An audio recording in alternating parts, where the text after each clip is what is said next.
వరద బాధితులపై చేయి చేసుకున్న వీఆర్ఓ జయలక్ష్మిపై వేటు పడింది. వీఆర్ఓ ఎన్టీఆర్ జిల్లా కలెక్టర్ సృజన విధుల నుంచి తప్పించారు. ఇక జయలక్ష్మికి షోకాస్ నోటీసులు ఇచ్చి విధుల నుంచి తప్పించారు.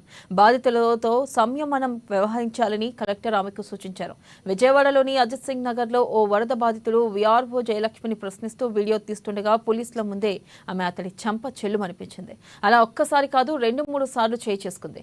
పక్కనున్న పోలీసులు కూడా ఆమెను ఏమనకుండా వరద బాధితులనే లోపలికి వెళ్లాలంటూ వచ్చారు. ఇక వరద బాధితులకు ప్రభుత్వం అండగా ఉండాలని చెప్పిన సచివాలయం 259వ వార్డు వీఆర్ఓ జయలక్ష్మి బాధితులను పట్టించుకోవడం లేదంటూ బాధితులు నిరసన వ్యక్తం చేశారు. అయితే వీఆర్ఓ జయలక్ష్మిపై కఠిన చర్యలు తీసుకోవాలని బాధితులు డిమాండ్ చేశారు. వాటర్ ఇచ్చారా? తాగడానికి వాటర్ అడిగితే ఒక్కొక్క బాటిల్ ఇచ్చి వెళ్ళిపోతా ఉన్నారు. భోజనాన్ని కూడా పెట్టడానికి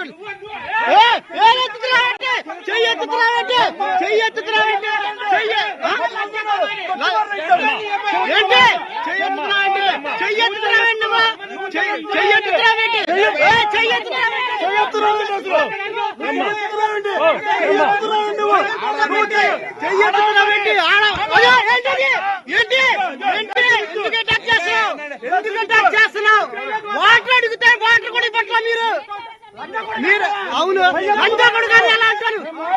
వీడియో చేస్తున్నాను, వీడియో తీస్తున్నా, నేను సోషల్ మీడియాలో పెడతా. ఇప్పుడు నువ్వు ఎలా మాట్లాడుతున్నావు? ఇది ఫోన్ లాక్కో మాకు నువ్వు ఎలా మాట్లాడుతున్నావు? ఇందా నుంచి